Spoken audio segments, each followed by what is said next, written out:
How does this end? Well, it ends when the Senate Democrats pick this bill up, passed by the House of Representatives, and vote for it. 3 times we asked our Republican colleagues to extend the ACA tax credit. 3 times they voted no.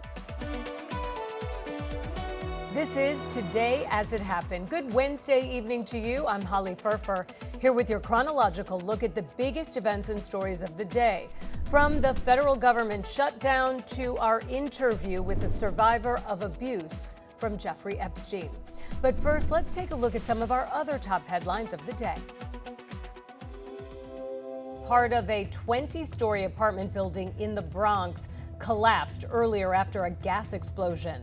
The corner of the city-owned public housing building crumbled from ground to roof just after 8 a.m. this morning Eastern. Fire officials say the blast happened in an old incinerator shaft. No injuries have been reported so far. Residents captured video showing dust clouds covering the block after the collapse. Some terrifying moments caught on camera here. A strong 6.7 magnitude earthquake shook central Philippines Tuesday night, killing at least 69. The quake sent people running into the streets and damaged a stone church in Cebu province. Power went out in several areas, including the town of Danbatayan. The earthquake was centered about 10 miles northeast of Bogo City, and aftershocks are expected. Rescue teams in Indonesia are frantically searching for 91 people buried under rubble after an Islamic boarding school collapsed Monday. This century-old building fell during afternoon prayers, trapping mostly boys ages 12 to 18. At least 3 people have died and 100 others were injured.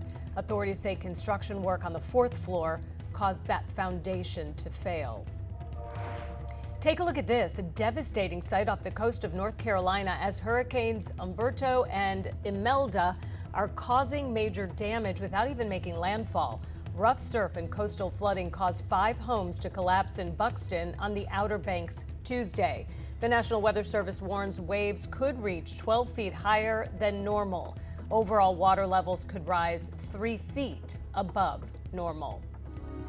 And the White House is withdrawing the nomination of E.J. Antoni to lead the Bureau of Labor Statistics. The Heritage Foundation economist was a major critic of the BLS, but most economists saw him as overtly partisan and warned he could be a risk to lead the federal agency. Trump fired the previous BLS commissioner in August after a disappointing jobs report. The president plans to announce a new nominee soon. The federal government is officially shut down. It happened after midnight Wednesday morning. Now the question is, how long will this shutdown last? And who will the country blame? The bill, upon reconsideration, is not passed. Republican Senate leadership tried one more time to pass their legislation to avoid a shutdown Tuesday night. To no avail. They needed 60 votes, but it fell short 55-45. 3 Democrats did join Republicans, though, which is a sign that not every Democrat in Washington is on board with party leadership, who are demanding health care policy changes like renewing Affordable Care Act subsidies in exchange for government funding. Both Republican and Democratic leaders are blaming the other party for Wednesday's shutdown. Republicans are plunging America into a shutdown, rejecting bipartisan talks, pushing a partisan bill, and risking America's health care. The Democrat caucus here in town, in the Senate, has chosen to shut down the government over a clean, nonpartisan funding bill. We didn't ask Democrats to swallow any new Republican policies. The last shutdown was in late 2018 and early 2019. It lasted 35 days and saw a host of government services impacted. Social Security checks, Medicare and Medicaid services operate as usual during a shutdown, but federal contractors can lose out on pay altogether. Federal workers, as well as members of the military, are expected to see a delay in their paychecks should this be a prolonged shutdown. Members of the military and essential government workers are expected to report to work as usual during this shutdown. The head of the Office of Management and Budget sent this memo to government agencies Tuesday night, ordering them to begin shutdown procedures. It is unclear how long Democrats will maintain their untenable posture, making the duration of the shutdown difficult to predict. Regardless, employees should report to work for their next regularly scheduled tour of duty to undertake orderly shutdown activities. President Trump once again reiterated mass layoffs during the shutdown are possible, although he did not provide any details. A lot of good can come down from shutdowns. We can get rid of a lot of things that we didn't want, and they'd be Democrat things. Joe St. George, Scripps News Group, Washington.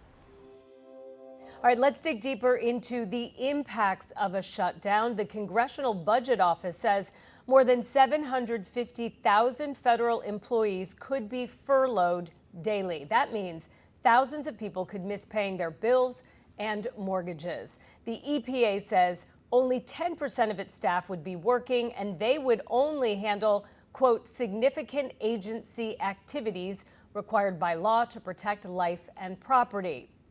WIC, the Supplemental Nutrition Program for Women, Infants, and Children, warn they will run out of money soon if the shutdown drags on. SNAP, commonly known as food stamps, will have more time before it runs out of money, but it will eventually run out of cash.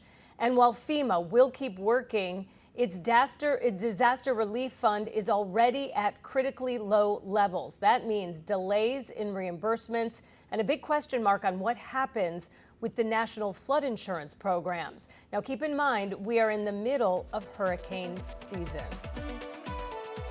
Coming up on Today as It Happened. Well, yesterday was a grotesque and appalling display of culture war rhetoric to a group of some of our finest military commanders and civil servants.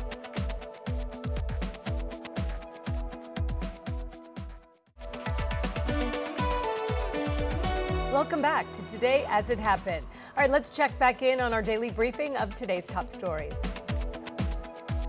I don't want my son serving alongside troops who are out of shape, or in combat unit with females who can't meet the same combat arms physical standards as men, or troops who are not fully proficient on their assigned weapons, platform, or task, or under a leader who was the first, but not the best.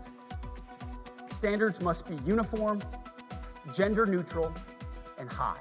Today, at my direction, each service will ensure that every requirement for every combat MOS, for every designated combat arms position, returns to the highest male standard only.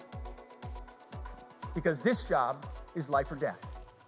All right, that was Secretary of Defense Pete Hegseth at a speech before the top brass of all of the United States military Tuesday at Quantico, requiring highest male standards for all combat troops. Currently, thousands of women are in combat roles across all branches of the U.S. military, and all required to meet certain fitness standards. Now, Secretary Hegseth also spoke to the room about grooming standards and his visions for the future of the military. So let's get into it. Joining us now is former Army Ranger and current U.S. Representative for the state of Colorado, Jason Crow. Thanks for being with us, Representative Crow. I'm wondering, first off, what do you make of Hegseth's message for this audience? Well, yesterday was a grotesque and appalling display of culture war rhetoric to a group of some of our finest military commanders and civil servants. You know, imagine being one of those generals in that room yesterday who has spent 40 years in service to this country, 10, 15 combat deployments under your belt. You've lost friends and loved ones during these wars. You have uprooted your family every 3 years to serve. You're a Special Forces commander, a SEAL team commander, and you were yanked from your assignment and your post conducting missions and operations to sit in a conference room and listen to Pete Hegseth lecture you about physical fitness, proper shaving techniques, and discipline. And then the president gets up and talks about going to war with American cities and his favorite war movies. What a dishonorable display by the Secretary of Defense and the president. So one of the big headlines, I mean, there were a lot of big headlines from these remarks, but one of the big headlines from his remarks specifically was about women in the military. We just heard that clip, that the military will impose the highest male standards, and he also said that they're removing anonymous complaints and loosening definitions of bullying and hazing. A lot of thoughts went through my mind knowing what I know about sexual assault and women who maybe don't report even when it is anonymous. So what is that going to mean for women in the military? Well, I want to be really clear here that combat units and combat specialties require high, neutral combat focused standards now, right? There are women in Ranger units or women that have gone to Ranger school and they have met the same standard as every other recruit and candidate in that school. So, he is largely making things up here. And by the way, if anyone's taken the time to read his book, which I don't recommend doing because it is a grotesque, almost sickening display of misogyny, bigotry, and racism. But I have read portions of it because it's just my job to stay aware of what people think in positions of power. He has outright said that he doesn't believe the women should be in combat roles across the board. So this is part of his effort to drum women out of important combat specialties and the leadership roles within our military, which would make our country less safe and make our military less effective.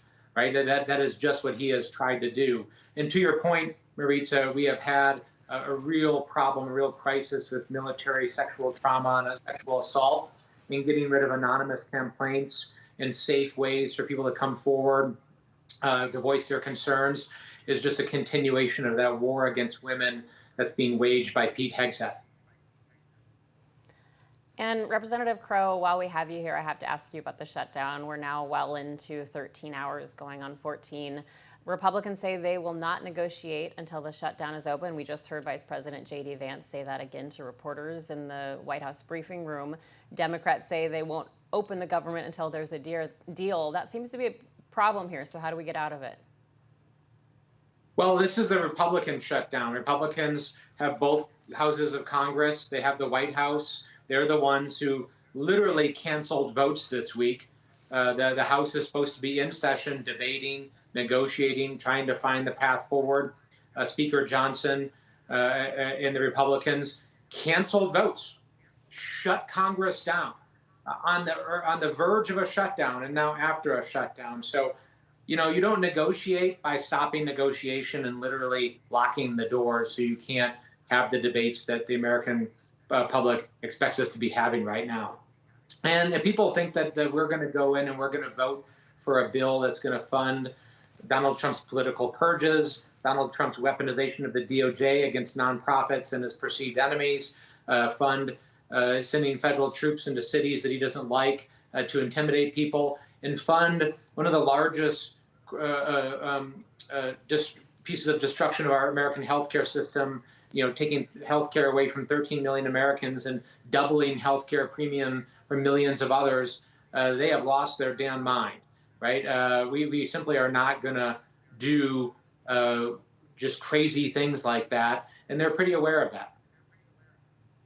So there is a concerted effort and a unified effort on the Republican side to blame this on the Democrats for saying that the Democrats want to give health care to undocumented immigrants, which we did fact check a short time ago that undocumented immigrants are not eligible for ACA or Medicaid. But also there are posts on government websites now, like the HUD website, that specifically blame Democrats. So what are the Democrats doing to respond? Because the Republicans are very unified in their blame game here. Well, we're unified too, right? Every Democrat that I know and all my colleagues are talking about the fact that this is a healthcare shutdown. Republicans and Donald Trump are trying to blow up the American healthcare system, make it unaffordable, increase premiums exorbitantly right away, right now, and take it away from millions of other Americans so they can give a huge windfall to billionaires in the top 1%. That's crazy.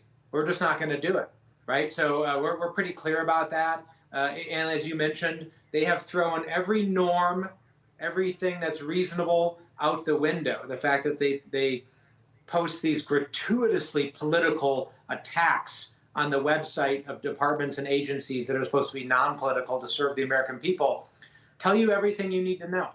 Tells you that they don't care about norms. They don't care about being nonpartisan. They don't care about governing. They simply want to attack. They simply want to undermine. And in many cases, they're just lying about what people are not doing. And briefly, last question, what do you see happening next? Well, that's on Donald Trump and Speaker Johnson. They have to open up the doors, literally and figuratively, They have to convene Congress. They need to start the discussions and the negotiations. And oh, by the way, Donald Trump has to stop his racist attacks on Hakeem Jeffries and other people, right? This meeting on Monday that occurred where he brought Chuck Schumer and Hakeem Jeffries into the White House, and all he did was joke about running for president in 2028, show the picture of the auto pen where Joe Biden's portrait is supposed to be, and then put an AI-generated picture of Hakeem Jeffries dressed in kind of racial clothing, was unacceptable. No American should tolerate it. And all of this is no laughing matter. People are hurting. People are suffering around the country. Donald Trump and J.D. Vance and others think it's a joke. Right? You just heard J.D. Vance at his press conference cracking jokes. This is not funny. Right? People are hurting right now. People don't have health care right now. People don't know how they're going to make their mortgage payment at the end of the month. This is not a joke. Running the country is serious business. And Donald Trump and J.D. Vance and Speaker Johnson have to start acting like it. All right, Representative Jason Crow of Colorado, thank you so much for your time. Thank you. Up next on Today's It Happened. I'm John Matteries. Airlines and hotels are tightening their refund and change rules this year. I'll show you why it's so important to check them before you book your next trip.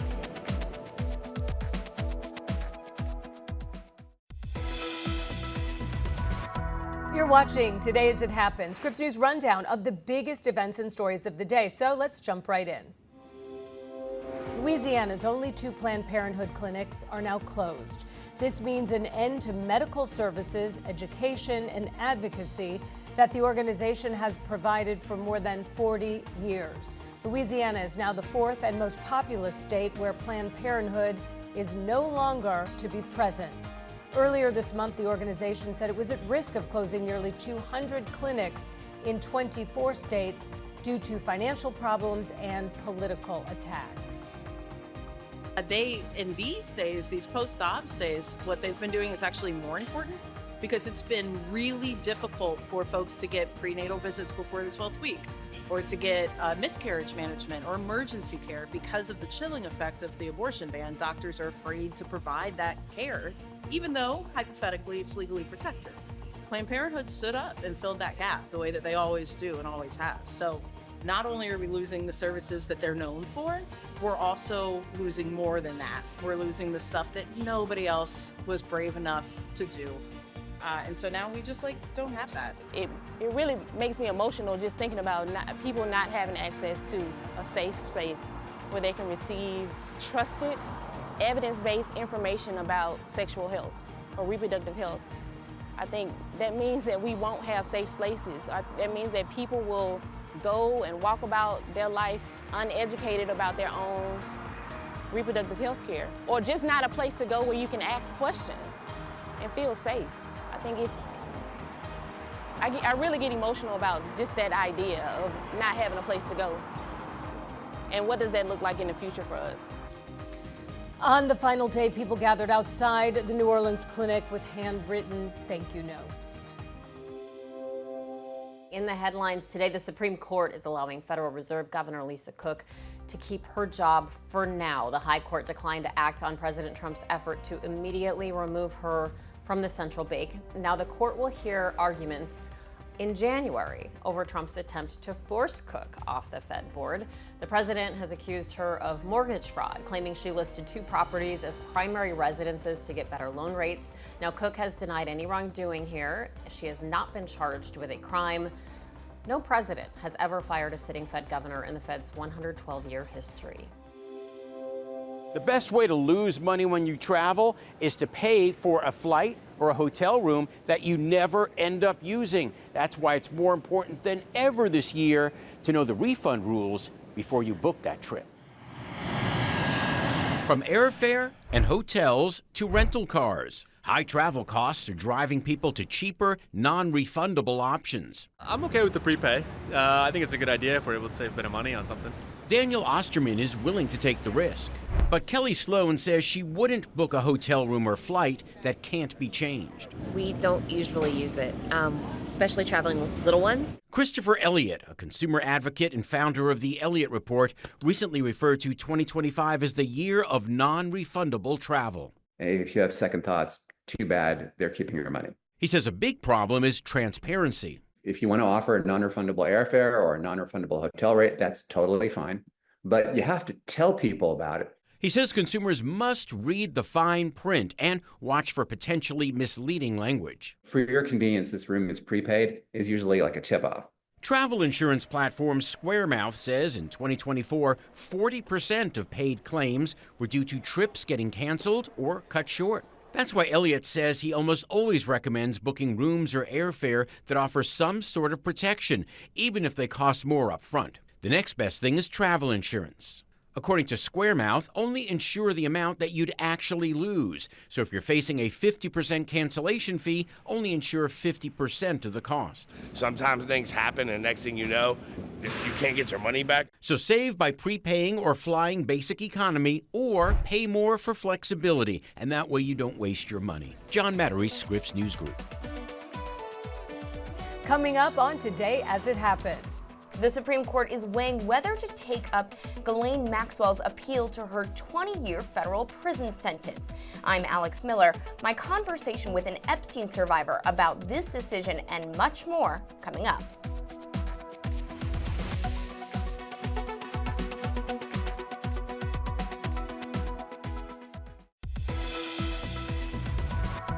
Welcome back to Today As It Happened. I'm Holly Furfer, here with your daily rundown of today's top stories.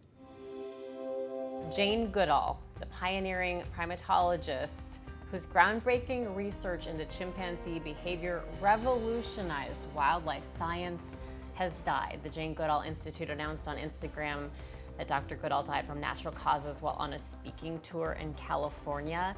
In 1960, her discovery that chimps use tools once thought to be uniquely human behavior stunned the scientific community. The Jane Goodall Institute says its founder was a tireless advocate for the protection and restoration of our natural world. Since the late 1980s, she's only spent 2 weeks at a time in each place, everywhere she goes, no permanent home. She was 91 years old. Activists say the Israeli Navy is intercepting their flotilla vessels carrying aid to Gaza. Some on board sharing videos on social media that appear to show an Israeli Navy vessel approaching them and ordering them to turn off their engines, telling them their boats are seized. Now, Israeli Foreign Minister says that the Navy did tell the flotillas to change course because they're approaching an active combat zone, and said it offered to transfer aid through other channels. Turning to a story now that many lawmakers on Capitol Hill are vowing to keep top of mind, and that is the Jeffrey Epstein files. The House Oversight Committee is gearing up for high-profile, closed-door depositions in October from former FBI Director Jim Comey to both former Secretary of State Hillary Clinton and former President Bill Clinton. Survivors, though, are pushing for more accountability. Scripps News national correspondent Alex Miller joins us live now. Alex, each survivor's story is hard to hear and harrowing. They are, and they're individual, and yet they have so many common themes. Elizabeth Stein has been an anti-trafficking advocate for a very long time, but only in recent years has she revealed who trafficked her. She is now a leading advocate for getting Epstein's enablers called before Congress for survivors to get justice and for the entire world to see what has happened to these women. We sat down with her for an extensive one-on-one interview. It was here in New York City, nearly 35 years ago, that a chance encounter changed Elizabeth Stein's life forever. Stein was 21 years old, studying fashion, interning at one of Manhattan's most elite department stores, when she helped a customer, Ghislaine Maxwell. We shopped and we talked a lot. I offered to bring Maxwell's packages to her, and when I called, I was told to meet her at the St. Regis Hotel. And when I arrived, the concierge let me know that she was in the bar and that she wanted me to meet someone, and that someone was Jeffrey Epstein. What had you told yourself about your personal experiences while it was happening and even in the years after? The narrative in my head for the past 3 decades was that I had met these friends and I was running with a crowd that ran too fast for me. And so the blame for what happened, I always put on myself, and I didn't understand. He saw the vulnerability and he seized on that. And he groomed us and manipulated us and drew us in. And by the time we were in and even beginning to realize that there was something wrong going on, we couldn't get out. A now settled 2023 lawsuit she filed against Epstein's estate and Ghislaine Maxwell depicted abuse lasting 3 years. Abuse she alleged in the suit that included rape by Epstein, Maxwell, and their friends. You were at her trial, you would wait in the dark, you gave a victim impact statement. I mean, you were very forceful in being present during all of this. What was it like to see her transferred to a minimum security prison camp? That was really difficult. I remained anonymous at the trial until the day of the verdict because I didn't want eyes to be on me and I didn't want to distract from what was happening. She was ultimately convicted, and it was really important for me to deliver a victim impact statement at her sentencing. I felt really strongly about letting everyone in the courtroom know exactly what had happened to me, all of the bad, ugly things that had happened. We had a bit of justice when we saw her sentenced. And so to have her transferred from a prison that was, I'm going to say, mildly appropriate for her to a prison that is in no way appropriate for someone who's been convicted of these crimes is really just a slap in the face to us as survivors, and it really leaves us wondering, what's the next step? How did you find out that she was moving? In the news, like everyone else did. That's something that's really been concerning to us as victims, is that we've had no communication from the federal government. Maxwell is continuing to fight for her release 3 years into a 20-year federal sentence. This week, the Supreme Court is weighing whether to take up her appeal. What would that mean if the highest court in the land takes up this case? The chances are pretty slim. And I am hoping that the American public wouldn't stand for that if it did happen.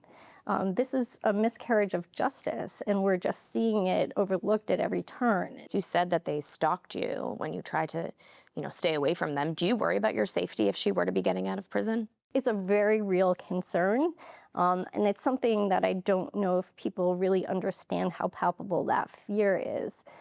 These are people who have unlimited resources. But survivors are pushing through that fear. Some say they may put together their own list and expose their abusers. Do you support the idea of compiling a list and releasing it if the government won't do it themselves? It's important for people to consider what I was just talking about, and that is our safety. And second of all, it is not our job to release a list. It is the Justice Department's job to investigate this case, and they're not doing that. Would you contribute to a list? I think that would depend on the circumstances. That threat by survivors comes as President Trump continues to call the probe a Democratic hoax. Stein maintains this is not about politics. This has been going on for 5 administrations. It's not just specific to this administration. And you cannot tell me that a crime that by our Justice Department's own admission had 1,000 victims is a hoax. The FBI director said that he has not come across any credible evidence that these women were trafficked, these young girls and minors were trafficked to other men by Jeffrey Epstein. How is it possible for him to say that? Well, Mr. Patel also said that he had not completely reviewed all of the information on the case. And so that's an important point to point out. It's concerning to me that Mr. Patel hasn't reviewed the statements of 30 victims, and also concerning to me that there was a federal indictment ready to go that was never served. What would justice look like for you? I don't know if we will ever fully see justice, but I think justice for us would be holding the people that were involved accountable and seeing past the lies that were being told, and really to hold our government accountable. That would be justice. The focus that we need to put nationally when we're looking at sex trafficking cases is who is the buyer? Who is the recipient of these people? Because if we didn't have a demand, then there would be no need to supply people. And so for me, the men who harmed us, that would be an important piece. And Maritza, we reached out to the attorneys for Jeffrey Epstein's estate and Maxwell for Stein's lawsuit for comment. They have not called us back or responded to our questions. Scripps News national correspondent Alex Miller, thank you so much, my friend. Up next on Today's It Happened. It's not going to be perfect because we are in a government shutdown. We are going to have to lay some people off if the shutdown continues. We don't like that. We don't necessarily want to do it.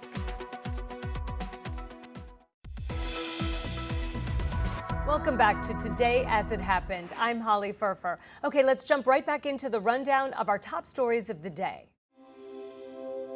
Back to our story following the government shutdown. One of the demands on the side of the Democrats is to pass through to extend Obamacare tax credits, making health insurance more affordable for those on the marketplace. Now, a family of four making $90,000 a year will have to pay $3,700 more for healthcare premiums if the Affordable Care Act's enhanced premium tax credits expire at the end of the year. Now, the analysis from the Kaiser Family Foundation found that those getting healthcare through the marketplace will be hit with a double whammy. They not only lose the tax credits, but healthcare premiums also go up. Nearly 24 million Americans are enrolled in Obamacare. The vast majority receive one of those tax credits. Now, if they expire, many enrollees will still qualify for lower credits, but others will lose them entirely. So let's stay with it. We are still with 16 hours now into day one of the government shutdown. There are ongoing bipartisan meetings happening on Capitol Hill, on the Senate floor. As our reporters have noted, though, some lawmakers have left. They are seeing them come and go from the Capitol. But we have two women to keep an eye on here, Republican Senator Lisa Murkowski and Democratic Senator Jeanne Shaheen. The two spoke last night. Shaheen says she did not want this shutdown to happen. She's pressing hard on Republicans to cut a deal on the healthcare subsidies. Scripps News congressional correspondent Nathaniel Reed is live on Capitol Hill, keeping an eye on things for us. So Nate, what is the very latest? I know you said earlier that there's just no chance anything gets done in the next day or two because of the holiday, but is there any movement that you're hearing in some of these conversations happening both on the floor of the Senate and maybe in a bar down the street? No, they're stuck. I mean, look, Congress is not in. They've got no more votes scheduled for this evening, and the next vote is scheduled for maybe at some point on Friday. But at this point, we still do not know when the next vote is going to happen. Remember, tomorrow is the Yom Kippur holiday.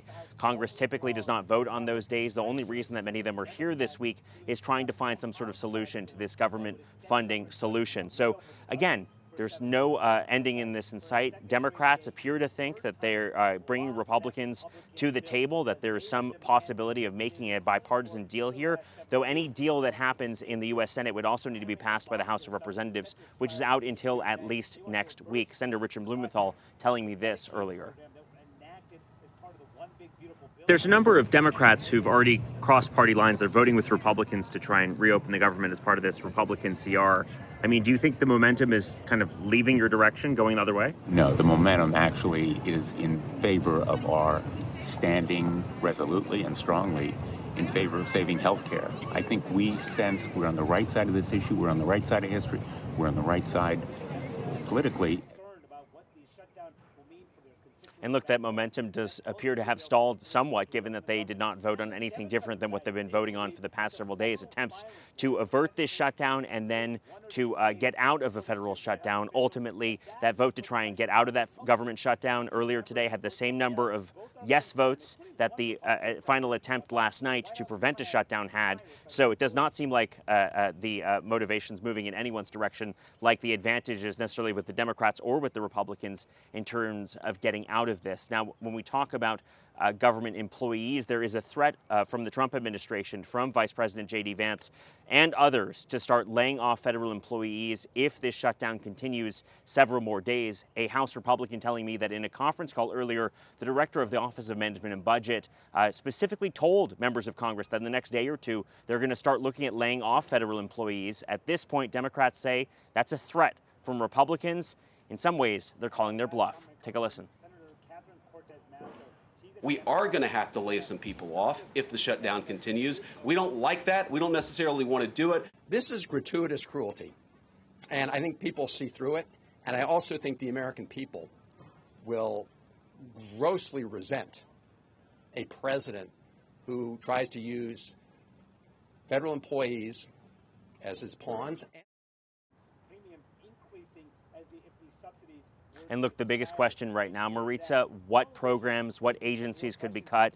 The Trump administration has not tipped its hand about what programs might be on the chopping block should this government shutdown continue. And to be clear, it's probably going to continue at least the next several days. Congress not in tomorrow.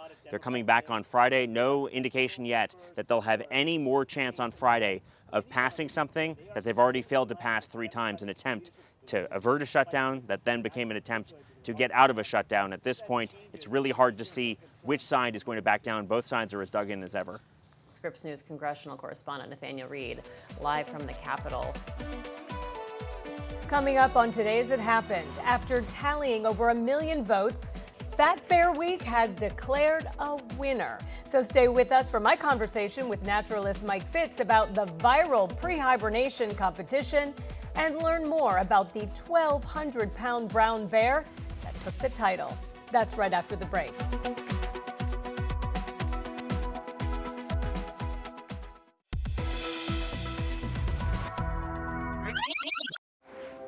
Being fat may keep you out of the military, but for one bear in Alaska, it's a badge of honor.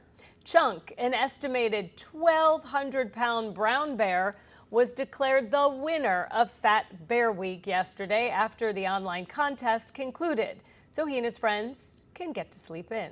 Mike Fitz is the resident naturalist at explore.org and joins us now for more on Chunk and the week that was. Mike, welcome back to Scripps News. All right, tell us about our winner here. Chunk is a quintessential example of success for brown bears. As you mentioned, he's a very large brown bear, maybe a 1,200-pounder.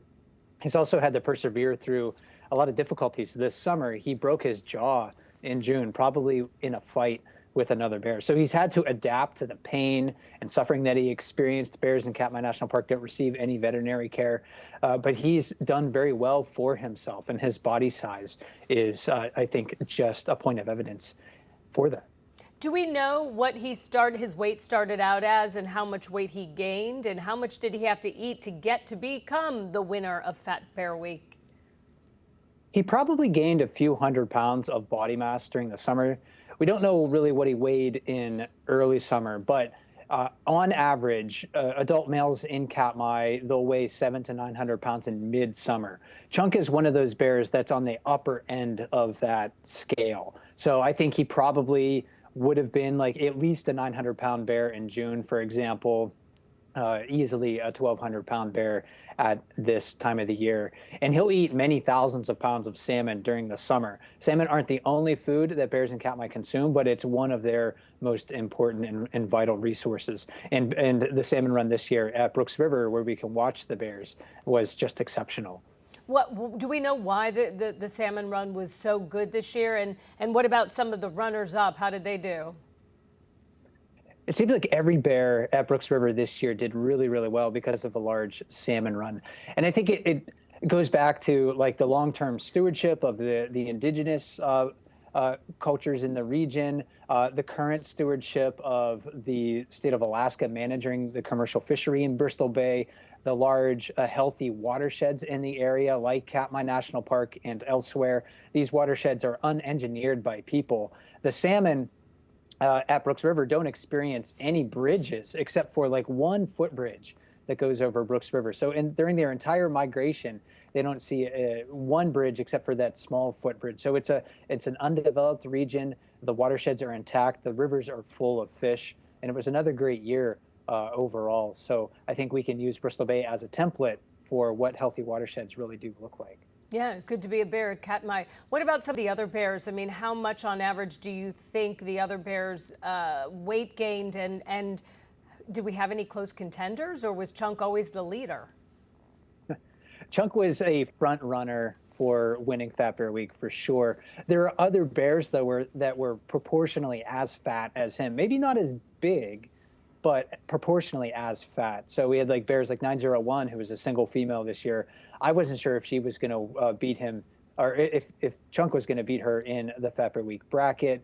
And then you can look at younger bears, like yearlings, maybe bears that are 2.5 or 3.5 years old. They actually can double their body weight from early summer to late summer. So if you're a yearling bear and maybe you weigh 100 pounds in June, you could easily weigh 200, 250 pounds at this time of the year because they have so much food available to them. So bears are a conspicuous example of like the richness of that Katmai ecosystem. And again, thanks to the salmon for that. Wow, and I just learned I might be bear genus because I think I can accomplish that too in the summer.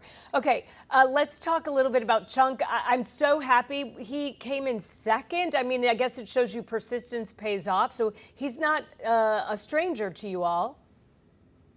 No, he's not. I mean, and one of the unique things about watching bears at Brooks River is we get to see them coming back year after year. So most of the bears that use Brooks River have been using the river for their entire lives. And we first identified Chunk at the river in 2007. He was only a 2.5-year-old bear at the time, and now he's one of the largest and most dominant bears on the river. Yeah, and he was the runner-up in our Fat Bear Week events. Actually, I think the past 2 years. This is the first year that he actually won. And I think his story of perseverance and resilience resonated with the voting public.